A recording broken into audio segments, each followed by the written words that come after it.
I'm Lena Katina and today I'm doing an interview for Portal Pop. So I'm gonna read in my questions and answer on them myself.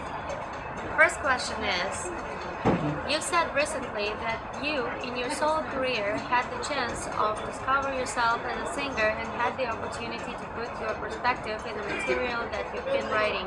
How would you define your music style now? How can I define my music style now? It's really a difficult question because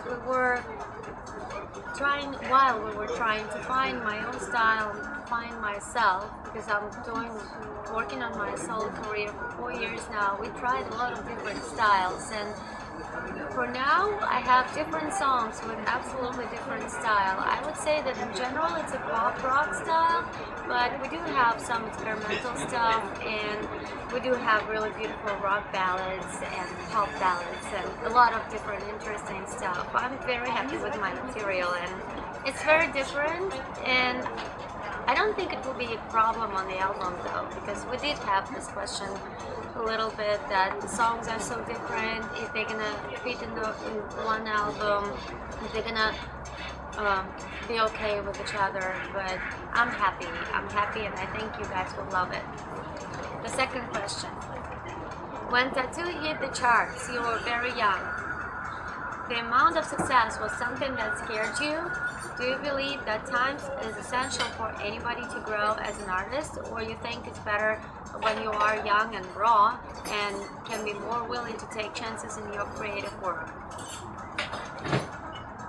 Well, what can I say? It was surprising that I started so early because yes, we did. We were famous since we were 16 years old, and that is very young.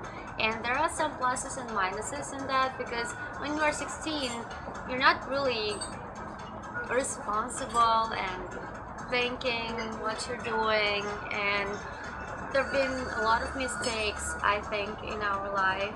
But overall, I'm still young and I still have a very long way in front of me for my solo work, and I think it's amazing. And what we had was amazing because we had such a great experience, and while people were just going to school and studying, and we did do that too, but we did have a very interesting life with a lot of traveling, like going to different countries, playing huge shows on the stadiums, and that's a great experience, and I would never ever change even 1 second of my life. That's what I can say. I mean, we are experienced by now, and we have a chance to use that experience right now in our future. The third question is, I've read that you've begun singing while you are a kid. How was it for you to be part of Avenue and Besiede? How did this experience influence you to become a singer?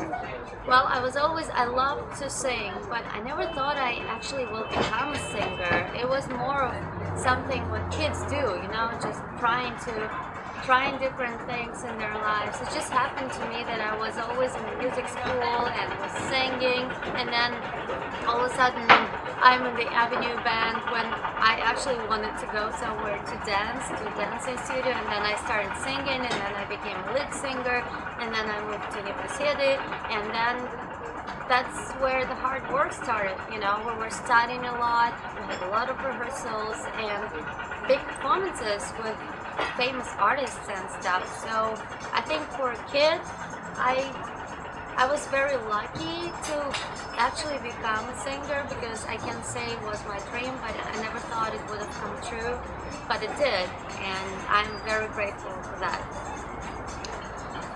Fourth question, you're about to release an EP in Spanish. How did that idea came up, and why Spanish? Well, it's actually a very easy question. We always had a huge following in Latin America,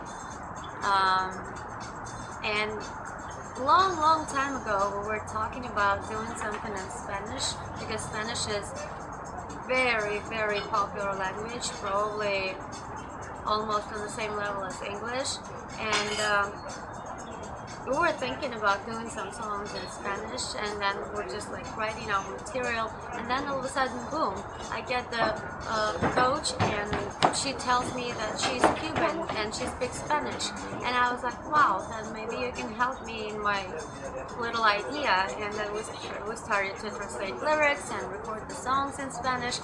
I can say I do pretty good, well, according to her, and I hope people would understand what I'm thinking about. But we did translate several songs to Spanish, and it comes out pretty well. A lot of songs sound really great. I didn't expect that, but we'll see what you guys think, even though you speak Portuguese. So, the fifth question.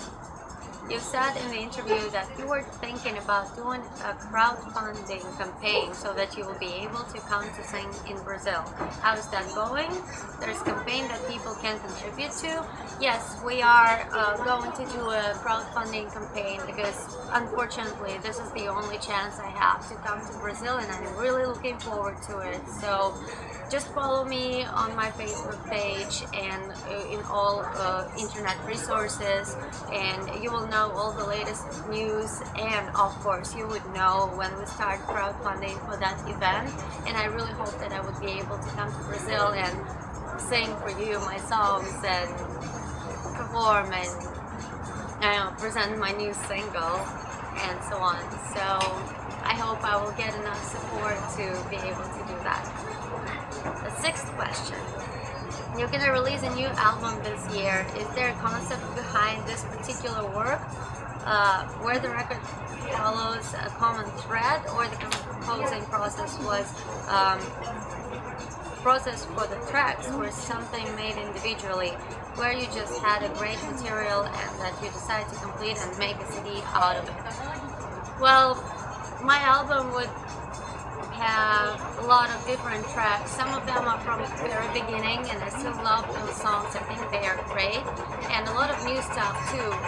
So I think again you guys will be happy. And of course the songs were made separately and written separately about different life situations. Like lately we wrote so many really cool songs, and actually one of them I dedicated to you, to fans, and that's going to be my next single, which is Lift Me Up, Levanta-me. And the other one is actually also a really cool song. It's in a progress right now. It's in a working process. We wrote it especially for the Olympics, because Olympics are going to happen in Russia, the Winter Olympics. So I hope I will try. I will try to find some connection and hope I will succeed to present the song for the Olympics and maybe even perform in the Olympics. I hope people would love that. I think it's a cool song. It's very anthem, I guess. Seventh question. You've been living for a while in Los Angeles. What was the reason behind that change? Do you believe that LA brings influence to your work that you wouldn't have found in your country? Well, it's not a country question. When I started my solo work, I wanted to work with my band. They're very, very talented musicians, and they all live in Los Angeles.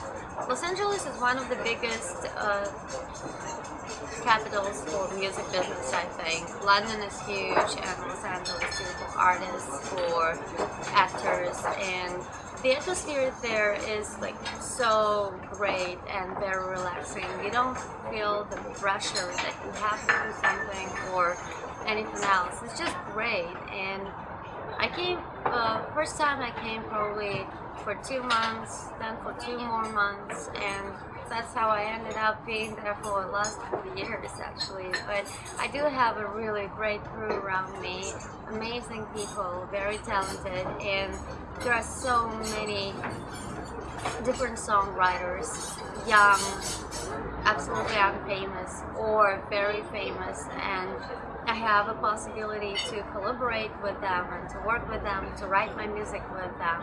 So that's a great place for me to be, and I love the weather. I really do. So Los Angeles is kind of my second home now. It's inspiring because it's very relaxing and people are positive. That's what I love about Los Angeles. The eighth question: what can we expect from the upcoming project? Is it something that follows in the same line of what you've been doing recently, or you decided to throw caution to the wind and experiment and risk a bit more musically speaking?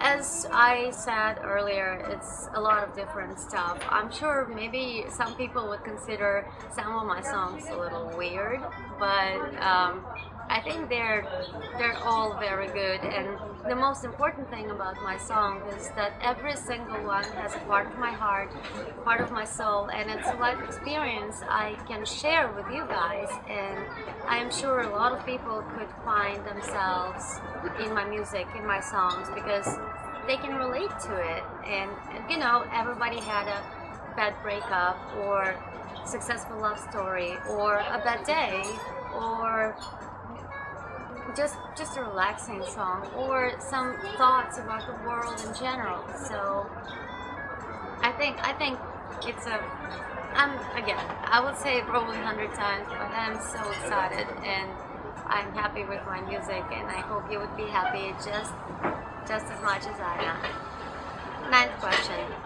here in Brazil and in the rest of the world, as I suppose T.A.T.u became a symbol for pro-sexual diversity. Recently here in Brazil, a politician that is known for its religious beliefs is trying to pass a bill that has a goal to cure gay people.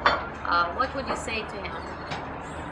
Well, what can you say about it? I think you can't really cure, you don't need to cure gay people. They're just gay and they have just the same rights as every single one. So I don't think you need to cure anybody. They just have a right and have a chance to live the way they want to, and this is not for us to judge or to decide how they should live.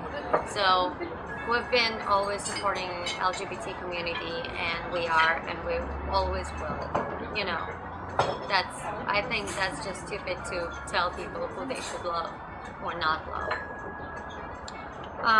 10th question. In Never Forget, you buried Julia and symbolically your relationship.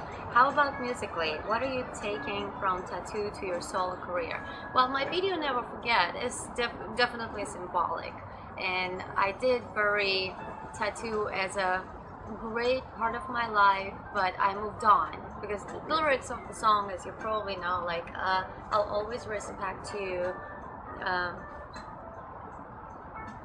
You know, it's a great time, but I wanna put a dot and start from the scratch, start from the new sheet, and that was the idea behind the video. What am I taking from T.A.T.u with me? Probably a huge experience, very amazing experience. And style-wise, I don't know, maybe a little bit, but in T.A.T.u we're not writing our songs. Right now we are writing. So anyway, whatever I do right now is different from T.A.T.u. But T.A.T.u had a great music, amazing songs, and all of them were hits. So I hope to have that part with me from T.A.T.u, to have like hit songs, and that's the goal for actually pretty much every single artist, in my opinion. But you know, T.A.T.u will be always with me in my heart because that's my life. That was my life for 10 years. That's long. Now I have a different life. 11th question. You came to Brazil with T.A.T.u in 2005. What do you recall from our country? I can recall that people in Brazil are so emotional, and they are so, because you know, sometimes people, even if they have emotions, they kind of closed and they leave these emotions inside of them. I didn't have this feeling in Brazil, in Latin America in general too, you know. It's just like they're so open, and they openly show you their love, and they sing your songs super active, like a lot of energy. When you are on stage, it is for any artist, it is very important when all your fans are giving you this energy in return. And that is what I experienced in Brazil. It was enormous, how you call it, energy and feedback. So I am really looking forward to come back to you guys and have a chance to experience that all over again. And I know I have a lot of fans there too, so if I'm gonna come over, I know it will make them happy and they will make me happy because they listen to my music. And that was actually the last question, and thank you very much for your questions, and please make it happen, help me to come to Brazil, and I hope to see you soon, guys. And that's it. I'm Lena Katina. Bye.